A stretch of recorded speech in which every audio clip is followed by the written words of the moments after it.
Now, October is ADHD Awareness Month, and chances are, whether it's in your family or your circle of friends or your workplace, you know someone who has been diagnosed. For so long, ADHD was something that only affected hyper little boys in school. That's what we all thought. But now we know it affects people of all ages, and particularly women can go undiagnosed for years. Claire Twomey was diagnosed with ADHD at the age of 28, and since then she's gone on to become one of Ireland's first accredited ADHD coaches. She's in studio to share her story, but also to explain what it's like living in a neurotypical world with a neurodiverse brain. Claire, good morning. Good morning. How are you? Very good, very good. First of all, we were walking in and I was very much admiring your leopard pants. We're leopard twins. We are leopard twins. I'm in a leopard top, you're in the leopard pants. But come here, let's start with the basics. Yes. What exactly is ADHD? Okay, so it depends on who you speak to, right? Yeah. If you're looking at ADHD through the medical model, people will refer to it as a disorder, okay? A deficit-based perspective. And then if you look at the neurodiversity paradigm, there's been huge advocacy and movement in the last couple of years. And this is where we're looking at ADHD as, and not just ADHD, but other neurodivergencies as well. We're just looking at it as a difference. It's a difference in cognition. It's a difference in functioning. But the tricky thing is, you mentioned it there, our systems are set up for neurotypicals. Our systems and our structures are set up for one type of learning, one type of function. And that is why people with ADHD and autism and dyslexia and dyspraxia really struggle, because the environment does not support them to function in a way that they need to. I get you. And again, I hope that we are kind of moving to change. There's a lot more conversation about it, a lot more people being diagnosed, which we'll talk about in a sec. You were 28 when you were diagnosed, which is quite late in life. So what was life like before your diagnosis? And how did it come about that you knew you went for the consultation and got your diagnosis? Life was chaotic. Like, I don't recognise myself. So there's like Claire pre-diagnosis and post-diagnosis. Right. Going through school, I was always getting told she's too talkative, she stares out the window a lot, her grades don't reflect her ability, she needs to try harder. And internally I'm thinking, I am trying harder, I'm trying my hardest. Things really fell apart for me, Kathryn, when I went into college, right? So when you're moving from secondary to college, that structure is taken away.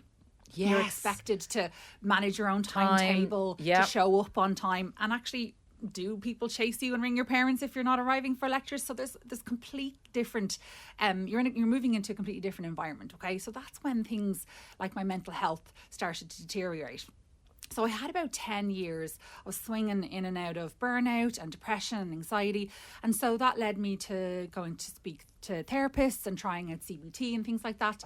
And eventually I reached a point where I was like, okay, so all of this is settled and makes sense, but I was like, I'm still having difficulty in relationships. I'm still noticing I can't concentrate, and I had an issue with, or a difficulty with, emotional regulation. And I was expressing this to my mother one day, and she said, Claire, when you were in school, I thought there was something there. I actually thought it was ADHD, but everyone told me there wasn't a chance that it could because be possible. It just happens to that's just little boys. And we assumed that it was always about behaviour and aggression and, you know, the bold boy in the corner bouncing off the walls. Yeah. And interestingly enough, I got diagnosed in 2014. We didn't start looking at diagnosing women with ADHD in Ireland until 2014. Right. So it was just a coincidence that it was this the same had come year together for me. Yeah. Wow. Okay. You've said that the diagnosis can be a relief, but there's also grief attached to it as well. So when you got the diagnosis and they sat you down and they said, Claire, it's ADHD, did you go, oh my God, thank God, now at least I have an answer? Or did you go, what is ADHD? Did you have to kind of go into the basics yourself to try and understand it? Yeah. So when my mum had suggested that, I actually took to Google, and it wasn't what we have today. Like, there are so many resources and blogs, and also influencers and celebrities coming out to discuss what it looks like for them. But I think I looked at something from the NHS and from the HSE, and it did kind of resonate with me. So I had a sort of idea of what to expect. And again, this was changing my own perception of what it was. So when I went in to get assessed, there was relief there in terms of, now I have an answer. I'm not a failure. I'm not broken. I have an answer as to why I experience things differently to people. However, like you mentioned, the grief is real. It is painful. There's anger there from the years that you've lost that you could have done better, the experiences that you had that could have been smoother, and the potential that you could have reached if you had the support and the space to be yourself, you know? And COVID as well, I know, because everybody knows like the diagnoses have skyrocketed, not just in children, but in parents as well and adults. And COVID was a real opener and a leveler for people, because I think a lot of structures were taken away with work and routines. And that is why a lot of the experts reckon there has been such a huge spike in people presenting and in people coming looking for diagnoses, right? Yes, absolutely, Kathryn, because like for a long time we've been going around saying ADHDers can't focus, they can't do this. That's not actually true. They can focus and function really well in an environment that they have either set up themselves, in an environment where they have huge interest and passion in. And so like what you're saying there, COVID took all that away because people were being catapulted into their homes. Some people were losing their jobs. Others were trying to manage their work from home and the children from home. And at the same time, we were having this huge influx of people discussing it and sharing their stories on social media. So people, it was in the kind of atmosphere a bit more, right? Excuse me. You're right. Apologies. And then the other thing this is ADHD right here now. I've lost my train of thought. Don't worry at all. What you asked me about COVID. Oh yeah, there was a beautiful quote I read on Instagram, and it was talking about how we now see more stars because we got telescopes, right? So in the last 6 to 8 months, we've heard a lot of conversation, a lot of talk about overdiagnosis and diagnosis creep. And no, it's actually that people are starting to self-identify. They're starting to learn more about what this looks like. We know more.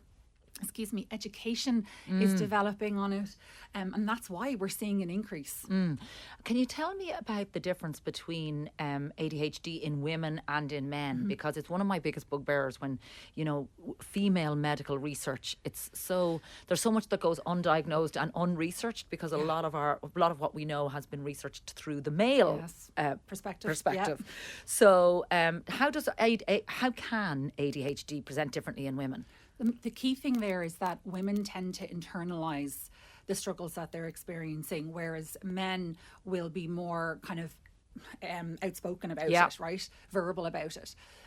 It's also a lot to do with the fact that the research that we've had for a very long time, which defines ADHD, was only carried out on boys and no adults. Yes. So everyone's perception of it is what we were mentioning earlier on, the bouncing off the walls, the aggression. So when women were experiencing difficulties, they were often just explained away as characteristic traits, right? The other key thing is hormones.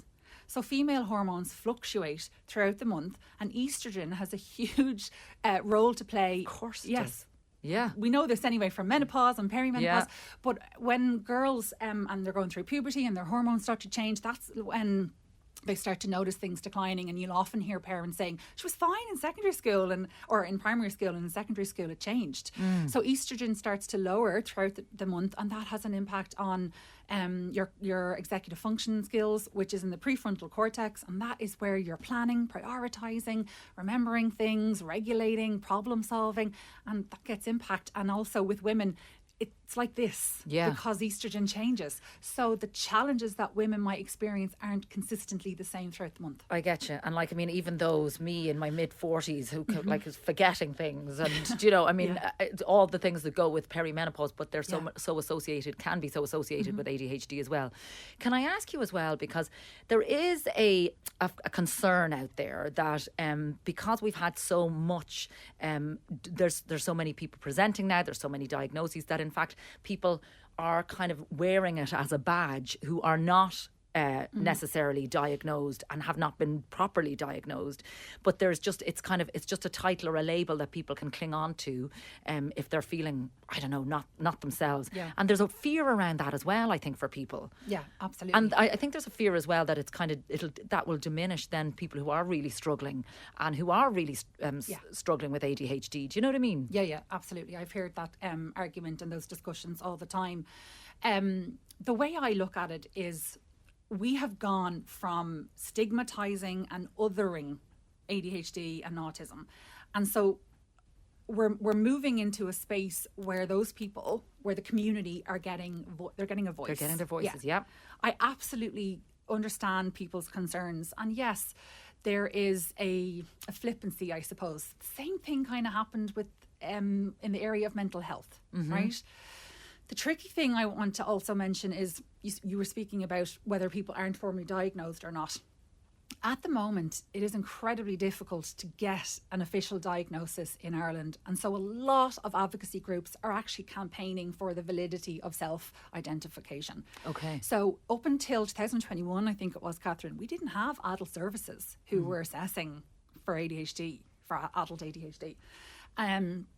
The public services that we have huge waiting lists. They're not in every catchment area, so then people are limited. Insane. Yeah, and then if you have to go private, they are costing a fortune. You can pay anywhere up to 1,200 to 3,000 euro for an assessment alone.